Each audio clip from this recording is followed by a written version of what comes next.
Alright guys, welcome back to Death from Above 40k. It is battle report time again. We're ready to go. We've got Jake's come back for a battle. He's whipped out the Death Guard again. Surprise, surprise. And I'm going to be playing the Blood Angels that I just did a Tactica video, and we'll see if they can actually do something. So this is the new Space Marine codex we'll be using today for the Blood Angels. One little shout out as well, just want to thank everyone that's following the channel. We just went over 3,000 subscribers, and let's just say I'm probably going to get really drunk tonight and celebrate that, but that's neither here nor there. So if no more battle reports come out, I died on a drinking bender. Yeah, there you go. Alright, but with no further ado, let's go over what we've done here. And I do want to make a few amendments to the Blood Angel list that people brought up. But first we'll start with what Jake's done for the Poxmongers here that he's taking today. So, well, as I've just said, he's choosing the Poxmongers as his Death Guard army. And in that, he's got a battalion going on. So he's got the HQ, we've got the Demon Prince at the front. He's going to have Arch Contaminator as his Warlord trait. He's got the Iron Clot Furnace, so that gives Demon Engines a 4-up invulnerable save, so that'll come in handy. Well, that'll just come in handy, is what it is. He's got the 2 Claws, and then he's got Miasma of Pestilence as his Psychic power. Second in charge, he's taken this little Malignant Plague Caster, who's got Miasma of Pestilence, and also, what do you call it? Blades of Putrefaction, that's the one. For troops, he's got 1, 2, 3 units of Plague Marines with 2 Blight Launchers and Plasma Gun on the Champion. Then he's got a unit of 10 Poxwalkers back here, just because. In the elites, he's got 1, 2 Foul Blight Spawns. Never leave home without Foul Blight Spawns. They are brutal. Then in the back, he's got 3 Myphatic Blight Haulers. And then 1, 2 Plague Burst Crawls. It'll be interesting to see how these goes, because they don't suffer the penalty for moving and shooting and a few other bits and bobs. And they can shoot in combat now with their Death Spitters. Death Spitters, that's not a Tyranid vehicle, with their Plague Spewers, or Spitters, Spewers. Anyway, so that comes in at 1,500 points and 12 command points. So he'll be coming in with his full 12 command points because he hasn't spent any. So that's the Death Guard. Now, for the Blood Angels that I'll be running. First things first, someone brought to my attention, so the frag cannons now aren't auto hitting. They're now 2d3, strength 7. They're pretty much auto cannons, range 18, 2d3 hitting auto cannons. So we'll see how that goes today, you know. And someone else brought up, why would you take, now I can't even remember the 2 psychic powers. One gives a shield and one takes away invulnerable saves. The whole idea is while this army's moving up the board, this guy puts the shield on, then when you get up close, yeah, Null Zone, that's the one. I'll remember the other psychic power soon, but anyway. It's for moving up the board, getting rid of it when we get there. So, let's go over the army. This is also a battalion. So 12 command points. Leading the battalion, we've got a Primaris captain. He's armed with his Mastercrafted Power Sword. He's got an auto bolt rifle, which I've upgraded to... I've just found out we can still use the Blood Angels Decimator, so I'm going to use that today, which is a strength 5, AP to damage to... auto hitting bolt rifle. It means you can run and shoot it as well, which is nice. And we're going to give him the Imperium Sword as his Warlord trait, which means he can reroll his charges, and when he does charge, he gets +1 to his strength and attack, so that should be handy. Then we've got a Lieutenant with a Power Sword, Primaris Lieutenant. It's pretty much, you know, giving rerolls a wound, straightforward. Then we've got the Librarian Dreadnought that I was crapping on about. So he's got Null Zone and I think it's Psychic Fortress. Yeah. So as I said, Psychic Fortress is for advancing up the field, and Null Zone when you get near something, because I am of the understanding that it removes all invulnerable saves. But you got to remember, this guy doesn't have an invulnerable save, so it's not going to affect him. Except for the Psychic power, but we don't care. Anyway, troops. We've got 1, 2, 3 5-man units of Intercessor Marines. They all come with auto bolt rifles and power fists. Then we've got elites. So we've got a Primaris Apothecary. See what he does healing things. We've got 1, 2 Furioso Dreads with the frag cannons and underslung flamers on their power fists. Then we've got the big boy, Redemptor Dread. He's got the Plasma Incinerator, Onslaught Gatling Cannon, 2 Storm Bolters, and the Icarus Array on his back. I don't know how handy that'll be because there's no flying stuff in the other army. And then last but not least, in heavy support, we've got a 5-man unit of Assault Plasma. So we'll see how that goes today because they're now 3 shots. Oh, sorry, fast attack. 1, 2, 3 attack bikes with 2-shot multi-melters now. Say it again with me, 2 shots. Alright, so that's the Blood Angels list. So, they'll be taking on the Stinky Boys today. We'll see how they hold up using this new Marine Codex. We're missing a lot of our Blood Angel-esque stuff, but that's okay because we're getting a new supplement soon. So when GW releases that, we'll cover that. Until then, let's get this battle report rolling. We'll roll up a mission and we will get back to you.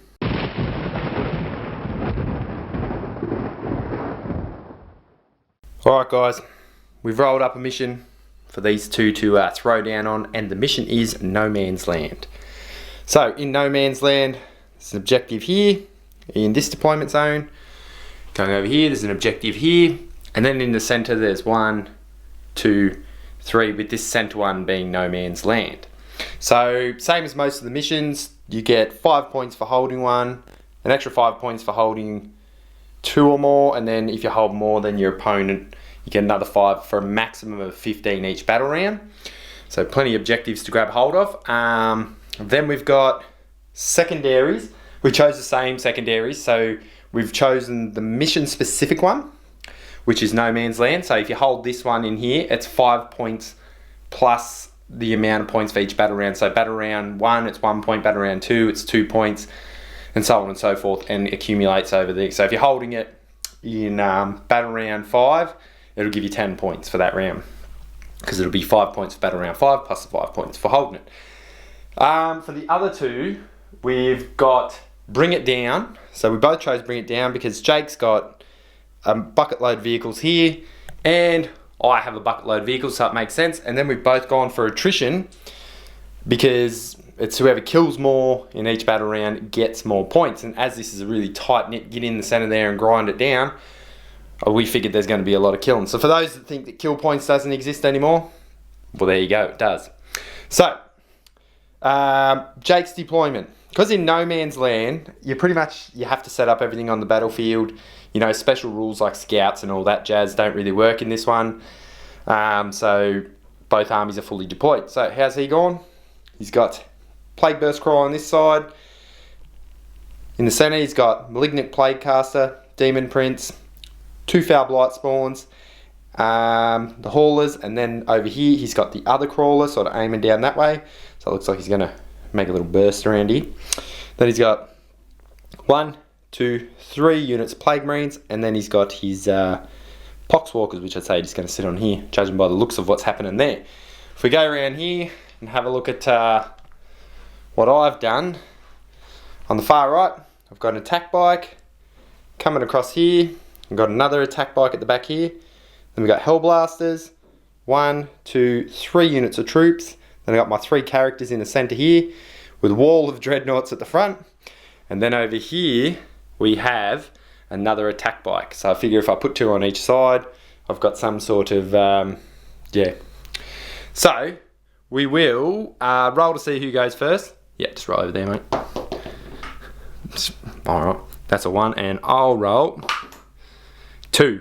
So it will be Blood Angel's first turn by the looks of this. So we'll get on with Carnage and see if we can kill everything over here in one battle round. Alright, we'll get back to you.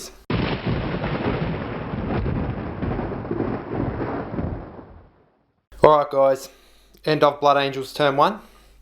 Let's go through what's happened. It was mainly moving into position, so this attack bike at the back stayed on the objective in the back line.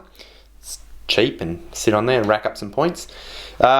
We had a strong push around this side with the attack bike coming over here. This Furioso Dread ran. This unit ran, 2 intercessor units. Then the characters ran up behind here, followed by the plasma. Then over this side, the Furioso at the front just moved forward because he's got an 8-inch movement. This guy moved. The Dreadnought ran. These guys ran, and the bike moved over here.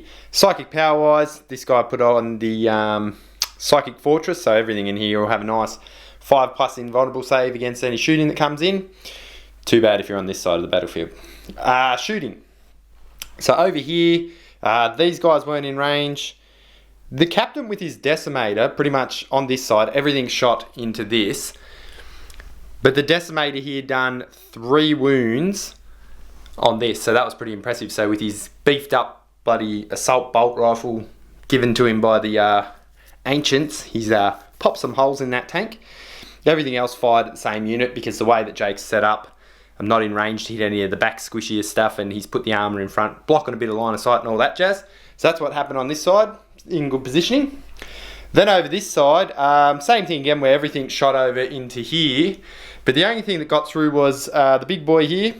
One of his plasma rounds overcharged and got through. There was a stratagem used, Wisdom of the Ancients here, to give rerolls of 1. Oh, yeah. So there you go. So that's the movement. We're steadily at the front here.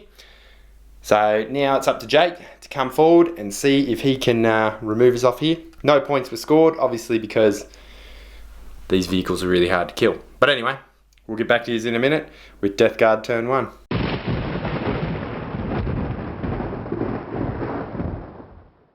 Alright guys, end of Death Guard turn 1, and Jake has had a much more successful turn than I had with my Blood Angels. What has he done? Caused carnage. So, these guys stayed back here in this objective. 2 units of troops ran from here, this way, going around here. This moved forward onto this objective. So that was the right hand side, and then on the left hand side he moved this guy up. These moved up, and the 2 Foul Blight spawns and another unit of troops and Demon Prince, 2 HQs, all moved up to here. So, highlight of the round, this single-handedly killed 2 attack bikes. So it moved up here. He declared that his Plague Spitters were going to hit the bike here, and that his launcher on the back was going to shoot the one over here, and he killed both of them. Then with a combination of these guys and the grenades, and the bit on the back of this one, he killed the Dreadnought that was here. Now that Dreadnought was a lot harder to kill because the -1 on the wound plays a massive role, because a lot of these weapons are D3 damage. So like only 1 wound was getting through at a time, things like that. So that was actually quite effective in terms of damage absorption from the Blood Angels Dreadnought. So that's a promising thing. So yeah, and then over here, the Flamers shot in here and killed a Marine, and as I just said, this shot back over here and killed the Dreadnought. These guys here ran, but they can still shoot their grenade launchers after they ran, and they shot over into this Dreadnought and took 3 wounds off him from 8 shots from grenade launchers. So once again, the duty till death ends, or whatever it's called, the -1 damage kept him going solid.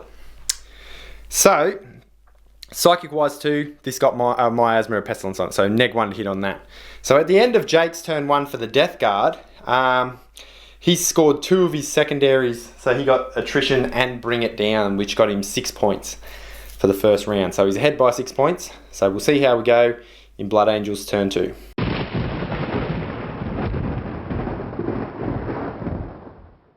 Alright guys, at the end of Blood Angels turn 2, these guys have hit back like a ton of bricks. I must say in this 9th edition, I swear the game's sped up even more than it was in 8th, because yeah, it's just the close quarters combat and everything. It's brutal. Alright, let's go through what happened. So movement wise, as you can see, there was a strong push along this side. Everything moved forward. Nothing really ran. It just moved forward so that it could, do its charges and everything like that. And then these 2 held the flank over this side. So over this side, we'll go through this first. These 2 crushed out the Plague Burst Crawler with some shots from the Frag Cannon and Flamer, a Smite. These 2 also have the shield on them, and then combat just totaled it. So we used Null Zone, so when the Librarian Dreadnought hit him with an AP4 weapon, it just sliced through it and done massive damage. Over here, the Redemptor Dreadnought shot into the Plague Burst Crawler here and finished it off with its shooting. It didn't explode. By the way, none of the vehicles exploded, for anyone who was wondering. And then there was a combination of shooting from the Assault Plasma, shot into the crawlers over here, Sorry, the haulers, not the crawlers. But they didn't really do anything, and I lost the guy in between. It turns out when you roll 15 shots, there's a lot more ones. But anyway. So a combination of shooting didn't really do a lot, but then the assault phase came, and the Redemptor Dreadnought ran in and crushed one of them with his fist. And then the captain, the lieutenant, and these blokes over here crushed another one with a combination. They fought back and took 4 wounds off the captain because there was 2 of them there, but then I paid the 3 command points again to fight back, finishing off the second one with the captain. So it took 2 rounds from the captain, but I must say Mastercrafted Power Swords being +1 and flat 2 damage and everything now, this new codex is very good for Blood Angels. So, objectives wise, we only held this one at the start of the turn, so 5 points, but then in secondaries, we gathered up 10 points because we had 2 vehicles over 10 points and 2 vehicles under 10 points. So we got 10 points for secondaries, 5 points for objectives. So that's the end of Blood Angels turn 2. Jake's still got a heap of stuff on the battlefield that he can retaliate with. We'll see what happens and we'll get back to you in a minute.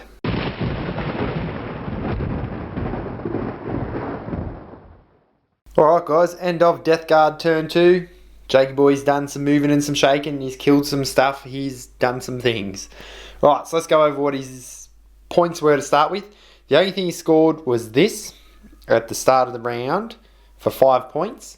And then I'd actually killed more than him in the turns we just had in the battle round. So I actually got 4 points in his turn. But outside of that, he didn't kill any vehicles, but over here he come mightily close. This Dreadnought's left on 1 wound from all the shots from this stuff here. The big Redemptor Dreadnought got killed by... So one of these shot the Redemptor Dreadnought, and he's got 10 wounds missing now. These also shot in addition to those 10 wounds. This guy here single-handedly wiped out the unit of Marines that was on here. The Demon Prince ran in and killed all the Marines that were in here. And nothing happened between the combat between the captain and the vehicle here. So he managed to do quite a fair bit of damage. If he had got the last couple of points off that and this, it would have meant he killed more, plus he got more vehicle damage for Big Game Hunter, I think it's called. Oh, Bring It Down, sorry, not Big Game Hunter. But other than that, did pretty well in removing 10 Primaris Marines with ease and damaging 2 Dreadnoughts down to nothing. So... we'll go on to Blood Angels turn 3. Now, we're quite reduced in number ourselves, so we'll see what we can do, and we'll get back to you, and hopefully we can bring happiness to the Emperor. Alright.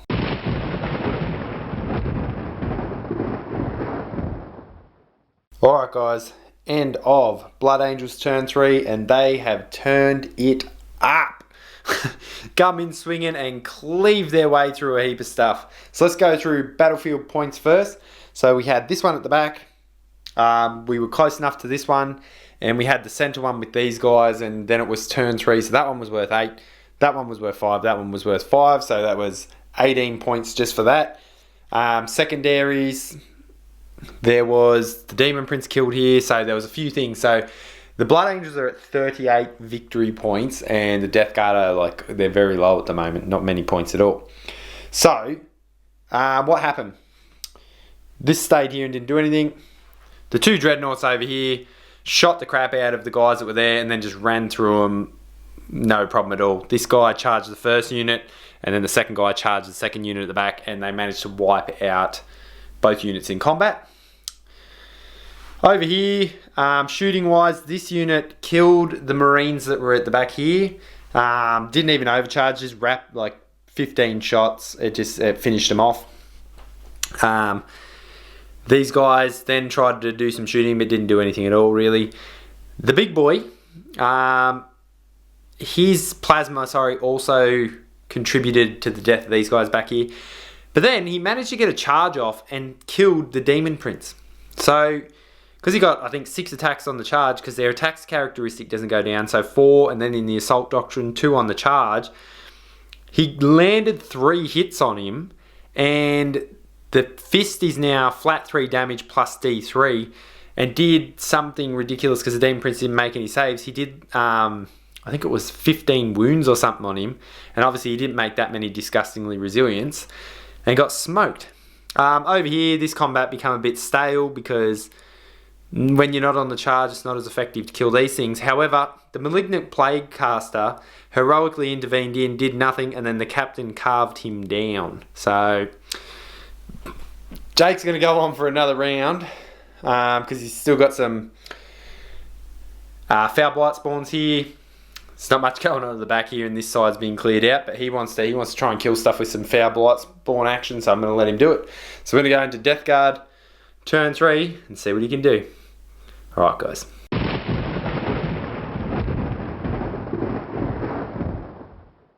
Alright guys, end of Death Guard turn 3. Not a lot's happened because they've been surrounded, but something did happen. He got 5 points for this, so that's good.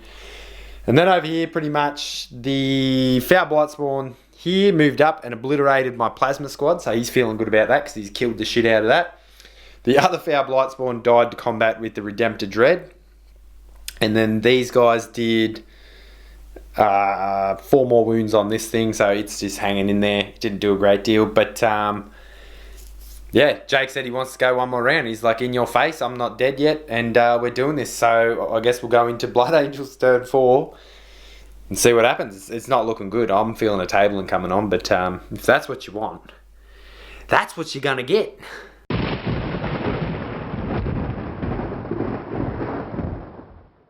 Alright guys, end of Blood Angels turn 4, and what can we say? It's an absolute pumping. It wasn't a tabling, because there's still 4 Boxwalkers on the table. What else can you say? They're fearless and all that jazz, so if you don't kill the full unit, they're staying there. So let's go through over here. It was pretty straightforward. The Foul Blight spawn got the shit shot out of him, and then everything charged in and converged on the Myphatic Blighthorn and killed that. These two shot and charged over here and tried to end that. Ending up with max of 50 points for the game and a pretty solid ass kicking for the Blood Angels, which they're back in the winning, because if you've watched the last battle report, the Tyranids tore them up. So maybe that's their arch nemesis. We might have to get a rematch going between this list and the Tyranids, see how it goes. Jake said that these Poxwalkers were his man of the match because he said fuck the Emperor is pretty much what they're saying by just staying there on the table, and I couldn't agree more. It's very, very distressing for me when you're going for the tabling and there's always some unit like Poxwalkers that you can't remove. But hey, it was fun either way. I'm giving man of the match to this, the Redemptor Dreadnought. Throughout the entire match, it solidly kicked ass now, even when it sustained massive damage. I think GW's done a fantastic job bringing it into the fold as an effective fighting machine. Like, they've upgraded the Plasma Incinerator, they've upgraded his fist, and they've given him Duty Eternal. So it buffs him through the roof, as in, it feels more like what it's supposed to feel like a big giant dreadnought stomping around, killing demon princes, blowing chunks out of things, crushing things with its giant's fist. So, and it's a cool looking model. No one can argue with that. So, those Death Guard players, hang in there. Next month, I think it is, you're getting your new codex, and we will be able to put some lists together and start stomping out some Blood Angels and all sorts of other armies. We also get the new Blood Angels expansion, I believe, in December as well. So in December, we'll probably have a rematch between these guys and just see who's on top and whatnot, and test out the 2 new codexes. Hopefully, for the people that are Marine/Blood Angels players, this gives you a good idea of some of the hurt that the new Marine Codex can put on things. No surprise, GW. They love their Marine boys, and you can't argue with them because it's the #1 selling army. So, hope you've enjoyed this, and the Blood Angels are back on a tear again. Look out. We'll get back to you.